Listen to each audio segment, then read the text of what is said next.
वास्तूत राहायला आल्याबरोबरच वैराग्यमठी म्हणून संबोधले आणि मग विषयप्रेमियांना विषयी विरक्ते विरक्ते विवेक, योगियांना सिद्धी प्रदान याप्रमाणे तिला साजेलशा अशा एकाहून एक दिव्य आणि अगम्य लीला महाराज तिथे करत राहिले.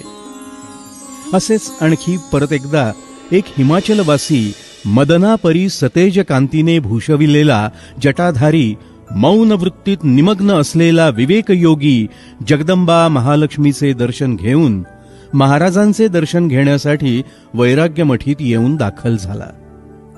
महाराजांची नुसती नजरानजर होताच श्री गुरु सिंहासनापुढे तो जमिनीवर कोसळला.